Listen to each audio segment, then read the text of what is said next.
हिंसा पर कलकत्ता हाईकोर्ट ने ममता बनर्जी की सरकार को फौरन रोकथाम के निर्देश दिए, जिसके बाद मुर्शिदाबाद भारी पुलिस बल तैनात किए गए।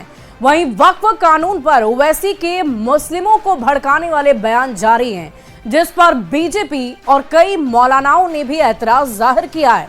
इस रिपोर्ट को आपको दिखाते हैं।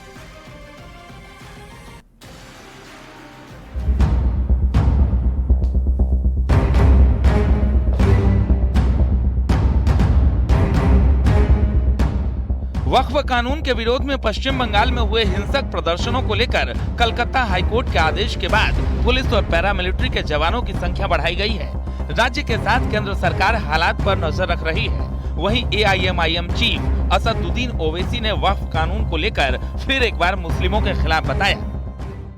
तेलंगाना और आंध्र प्रदेश के मुस्लिम पर्सनल लॉ बोर्ड के मेंबर्स इस पब्लिक मीटिंग में हिस्सा भी लेंगे और अपनी स्पीचेस और अपने खिताबात के जरिए आवाम को बताएंगे कैसा ये वक्फ अमेंडमेंट बिल वक्फ के मफाद में नहीं है।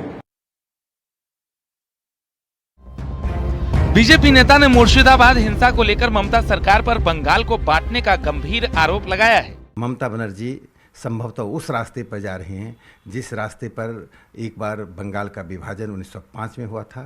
वह कर्जन की भूमिका में हैं। अपनी भूमिका बदलें और देश के एकता अखंडता के लिए वे संविधान के शपथ के अनुसार काम करें।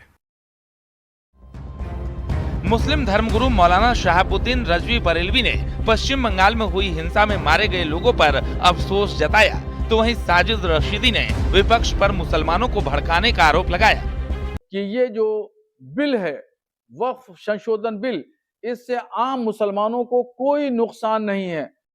अब कोर्ट जाने के बाद ऐसा क्या रह गया इसमें कि तुम सड़कों पे भी मुसलमानों को निकाल रहे हो।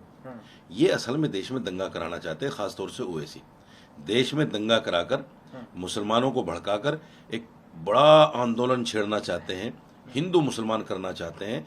और फिर ये होगा कि जब बड़े तौर पर ये झगड़ा होगा, ये फसाद होगा, तो इनको कहने का मौका मिल जाएगा कि देखो मुसलमान अब सेफ नहीं है हिंदुस्तान में, अब हमें अलग मुल्क दे दो। ये ऐसा करना चाहते हैं, ये उनकी सोच है।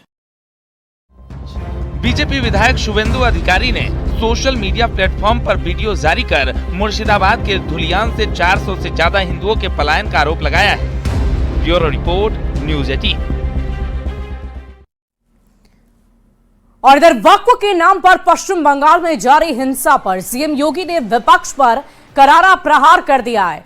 लखनऊ में सीएम योगी ने कहा कि वक्फ के नाम पर हिंसा भड़काई जा रही है।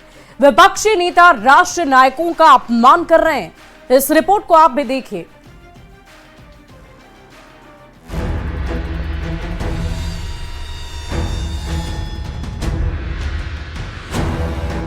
पश्चिम बंगाल में वक्फ कानून के बाद हिंसक प्रदर्शनों का दौर जारी है।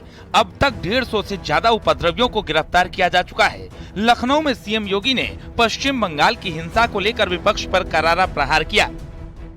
मुर्शिदाबाद 3 हिंदुओं की निर्मम हत्या हुई, उनके घरों से खींच करके उनकी हत्या हुई। और ये सब कौन है? ये सभी वही दलित हैं, वही वंचित हैं, वही गरीब हिंदू हैं, जिसको इस जमीन का सर्वाधिक लाभ मिलने वाला है। सीएम योगी ने कहा कि वक्फ में लाखों एकड़ जमीनों पर कब्जा किया गया, अब कार्रवाई हो रही है तो वक्फ के नाम पर हिंसा भड़काई जा रही है। के नाम पर लाखों एकड़ लैंड कब्जे की गई है। उनके पास कोई कागज नहीं, कोई राजस्व रिकॉर्ड नहीं, और राजस्व रिकॉर्ड नहीं तो सभी को वापस लेने की कार्रवाई जब इस संशोधन विधेयक संसद में पारित हुआ है और अब इस पर कार्रवाई हो रही है, तो इसके लिए हिंसा भड़काई जा रही है। सीएम योगी ने पूछा कि पीड़ित हिंदू अगर हिंदुस्तान नहीं आएगा तो फिर कहां जाएगा। कांग्रेस, एसपी, टीएमसी उनके खिलाफ रहे हैं, लेकिन बीजेपी ने उन्हें अपनाया। लेकिन कांग्रेस और समाजवादी पार्टी या टीएमसी जैसे दल हमेशा इसमें बाधक रहे हैं और उन लोगों ने उन्हें दोयम दर्जे का नागरिक बनाने का काम किया, शरणार्थी के रूप में रखा। लेकिन भारतीय जनता पार्टी ने उन्हें अपनाया। पश्चिम बंगाल में हिंसा को लेकर सीएम योगी ने विपक्ष पर बड़ा हमला बोला है। वहीं हिंदुओं पर अत्याचार को लेकर कहा कि पश्चिम बंगाल में सियासी फायदे के लिए हिंसा हो रही है। Bureau report, news 18।